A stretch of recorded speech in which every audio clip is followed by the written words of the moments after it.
উহুদের ময়দানে যখন শহীদ হয়ে পড়েছিল, ইসলামের তো বিধান হলো যার যেখানে মরণ হবে তার দাফনটাও সেখানে হবে। এমন না মরণ হবে ইটালি আর দাফন দিবেন এনে বাংলাদেশে। যেখানে মরণ সেখানে দাফন, এটাই ইসলাম চায়, এটাই ইসলামের মেজাজ। আমাদের পীর সাহেব মধুপুর হাফিজাহুল্লাহ প্রায় বলেন, এবারে তার ইস্তেমার মধ্যে আখেরি দিন বলেছেন, এই খাতমে নবুয়তের কাজ করতে গিয়ে তো আমি সারা দেশে ঘুরে বেড়াই, এই খাতমে নবুয়তের মিশন চালাতে গিয়ে যেখানেই আমার মরণ হবে ঠিক সেখানেই আমার দাফন করে দিবে। তো এখন যুদ্ধের ময়দানে শাহাদাত হয়েছে, সেখানেই তাদেরকে দাফন করে তারপর মদিনায় ফিরবে। কাপড় পাবে কোথায়? মদিনা থেকে কাপড় আনাবে, এটাও সহজ কোনো ব্যাপার ছিল না। বাধ্য হয়ে আল্লাহ রাসূল বলেছিলেন, যার গায়ে যা আছে সেটা দিয়ে ঢেকে দাফন করে দাও। এখন সাহাবীরা এসে বলছেন, ইয়া রাসূলুল্লাহ, মুসাবের গায়ে যে কাপড় আছে সেটা দিয়ে মাথা ঢাকলে পা বের হয়ে যায়, পা ঢাকলে মাথা বের হয়ে যায়। আরে আমাদের ভাই শহীদ হলো, তাকে শুধু কাপড় দিয়ে জড়িয়ে ঢেকেই কবরে রাখতে পারবো না। রাসূল সহ্য তো হচ্ছে না, কি করব? পরামর্শ দিয়ে দেন। আল্লাহ রাসূল কেঁদে কেঁদে বললেন, ঠিক আছে, তাহলে তার গায়ের কাপড় দিয়ে মাথাটাই ঢেকে দাও আর পায়ের উপর ইযখির নামক বিশেষ ঘাস বিছায় দাও। তো এত আরামের যুবক দিনের জন্য এত কষ্ট করেছে, কিন্তু আল্লাহ রাসূলের কাছে এই কুরবানি আর এই দারিদ্র নিয়ে বড় পেরেশানি ছিল না।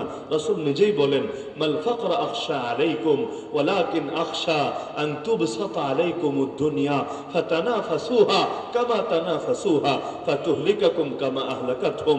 উম্মত আমার, তোমাদের ব্যাপারে দারিদ্রের ভয় আমি করি না। যতদিন দারিদ্র থাকবে এটা পেরেশানির কারণ না। আমি তো ভয় করি যখন দুনিয়ার প্রাচুর্য পেয়ে যাবে তোমরা, তখন তোমরা দুনিয়ার প্রতিযোগিতায় মেতে উঠবা, যেমন পূর্ববর্তী জাতিরাও মেতে উঠেছিল। ফলে এই দুনিয়ায় তোমাদেরকে বরবাদ করে ছাড়বে, যেটা কোরআনেও এসেছে, আলহাকুমুত তাকাসুর হাত্তা যুরতুমুল মাকাবির। দুনিয়া বাড়ানোর প্রতিযোগিতা তোমাদেরকে এমন ভাবে গাফল করে রেখেছে, দেখতে দেখতেই তোমরা কবরের যাত্রী হয়ে গেছো, কবরস্থানের অধিবাসী হয়েছো। যেই দিন ভালো হবা, যেই দিনের জন্য প্রতীক্ষায় ছিলা, দিন তো বহুত আসলো, ভালো হওয়ার দিনটা আর আসলো না, তার আগেই চলে গেল কবরে। তো রাসূল দারিদ্র নিয়ে ভীত ছিলেন না। মক্কায় যখন মায়ের খেতে খেতে, কি ভয়াবহ মায়ের মক্কায়, সাহাবী এসে বলে, ইয়া রাসূলুল্লাহ আলা তাদউ লানা আলা তাস্তানসিরু লানা, হে রাসূল একটু কি দোয়া করবেন না, একটু কি সাহায্য চাইবেন না আল্লাহর কাছে?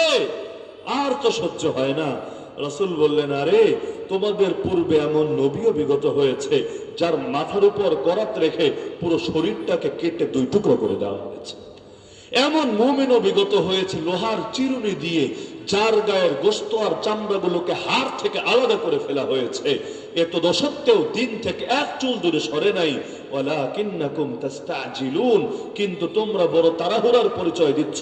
আরে মক্কার জামানার সেই জুলুম, যে জুলুম হয়েছে সুমাইয়া রাদিয়াল্লাহু আনহার উপর, যে জুলুম হয়েছে খুবাইব খাব্বাব রাদিয়াল্লাহু আনহুর উপর, যে জুলুম হয়েছে আম্মার এবং ইয়াসির রাদিয়াল্লাহু আনহুর উপর, যে জুলুম হয়েছে বিলাল হাবশী রাদিয়াল্লাহু আনহুর উপর, এমনকি যে জুলুম হয়েছে আমাদের আকা মুহাম্মদুর রাসূলুল্লাহ সাল্লাল্লাহু আলাইহি ওয়াসাল্লামের উপর, এত বড় জুলুম তো আমাদের উপর আসে নাই। তারপরও রাসূল বলছেন বড় তাড়াহুড়া করছো। তো আমরা কি করছি?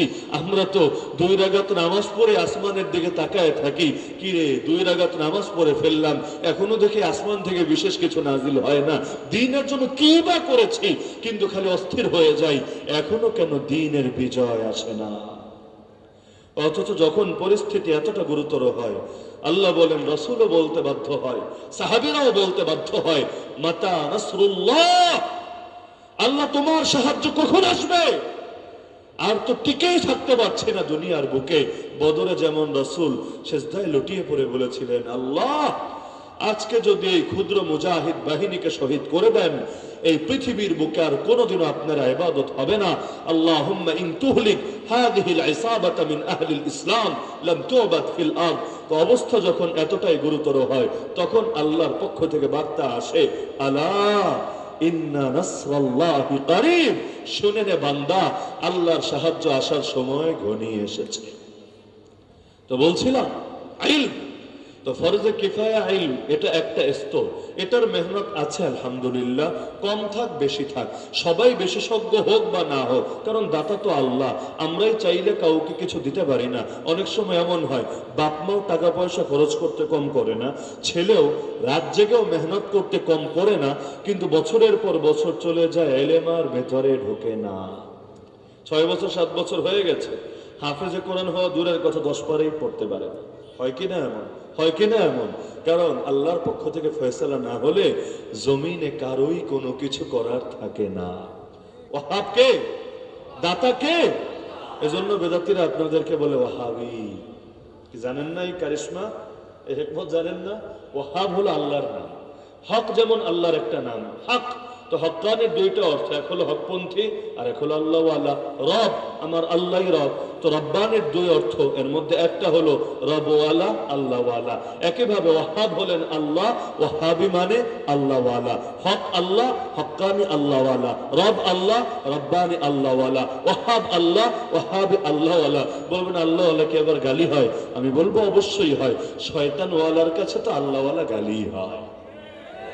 তো যে নিজে বেদাতওয়ালা, যে নিজে ভণ্ডামিওয়ালা, যে নিজে অপসংস্কৃতিওয়ালা, যে নিজে ফিতনাওয়ালা, যে নিজে গোমরাহিওয়ালা, যে নিজে শয়তানওয়ালা, যে নিজে ইবলিসওয়ালা, যে নিজে তাগুতওয়ালা, তার কাছে আল্লাহওয়ালা হওয়াটা তো অবশ্যই আপত্তির বিষয়। তো আমাদেরকে ওয়াহাবি এজন্যই বলে, কারণ ওরাও এই বাক্য দ্বারা এই কথা স্বীকার করে ওরা ভণ্ড। যদি ভণ্ড না হতো অন্তত আল্লাহওয়ালা বলে কাউকে গালি দিত না। আল্লাহর নাম নিয়ে চল একমাত্র কপাল পরা ছাড়া কেউই করতে পারে না। না হলে ফাইজলামিকে সব বিষয় নিয়ে করা যায় নাকি? আল্লাহ এবং তার রাসূলের নাম নিয়ে, কোরআনের কোন আয়াত নিয়ে কি ফাইজলামি করা যায় নাকি? ফতোয়ার কিতাবে আছে, কোরআনের কোন আয়াতকে কেউ যদি ব্যঙ্গ করে উপস্থাপন করে, অনেক সময় বাচ্চারা বিভিন্ন আয়াতে না বুঝে ব্যঙ্গ করে উপস্থাপন করে, যেমন ওয়াজা রাব্বুকা ওয়াল মালাকু সাফফান সাফফা, নকলে কুফর কুফর নাবাশত হিসাবে বলছি। এই সাফফান সাফফা শব্দরে অনেক সময় অন্য অর্থে ব্যবহার করে, এ জাতীয় বিভিন্ন দুষ্টুমি মাঝে মধ্যে করে। তো ফতোয়ার কিতাবে আছে, হাজলান কেউ যদি তাচ্ছিল্য বা দুষ্টুমি করে যদি কোরআনের কোন আয়াতকে এভাবে ট্রোল করে বা এটাকে ট্রোলের বিষয় হিসাবে বা এটাকে দুষ্টমির মাধ্যম হিসাবে উপস্থাপন করে, এতে কোরআনের মানহানি হয় এবং এটা মানুষকে কুফুরের নিকট পৌঁছে দেয়। ফাইজলামের কোনো বিষয় না। সংবিধান নিয়ে ফাইজলামি করলে আস্থা রাখবে আপনারে? আইন কানুন নিয়ে যাচ্ছে তাই কথা বললে আস্থা রাখবে আপনাকে? এমনকি জাতীয় সঙ্গীতকে রিংটোন হিসাবে ব্যবহার করা নিষিদ্ধ না? আরে বাংলাদেশের আইনে নিষিদ্ধ কিনা? পতাকা, জাতীয় পতাকা, সেটা বিছায় কেউ যদি পাতুলে বসে তার বিরুদ্ধে অ্যাকশন হবে কিনা? কেন? অন্য কাপড়ও তো কাপড়, এটাও তো কাপড়। কিন্তু না রে ভাই, সব কাপড়কে একভাবে মাপা হয় না। কাপড়ে কাপড়ে বড় পার্থক্য থাকে।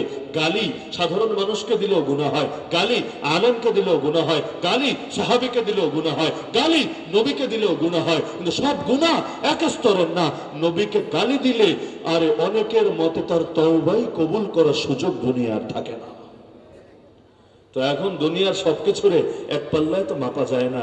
একটা সাধারণ মানুষরে ধরে জুলুম করে দিলেন, আর একটা আলেমরে বছরের পর বছর জুলুম করতে থাকলেন। আরে বদদোয়া দুজনেই দিবে, এটাই স্বাভাবিক। মুখ দিয়ে না দিলেও বুক দিয়ে তো দিবে। আরে মুখের দোয়ার চাইতে বুকের দোয়া, মুখের বদদোয়ার চাইতে বুকের বদদোয়ার কার্যকারিতা বেশি। তো বদদোয়া তো সকলেই দিবে। তো যার সঙ্গে আল্লাহর সম্পর্ক যত বেশি, ঘনিষ্ঠতা যত বেশি, তার বদদোয়া আপনাকে তত তাড়াতাড়ি আর তত বেশি ধ্বংস করেছে। এ কারণে নবী তার সাহাবী, কোন পাপী লোক না, সাহাবী মুআয বিন জাবালকে যখন পাঠাচ্ছিলেন ইয়ামানের গভর্নর বানিয়ে, নবী বলে দিয়েছিলেন, শোনো, মনে রাখবা, ইত্তাকি দাওয়াতাল মাজলুম ফাইন্নাহু লাইসা বাইনাহা ওয়া বাইনাল্লাহি হিজাব। মাজলুমের বদদোয়াকে ভয় করে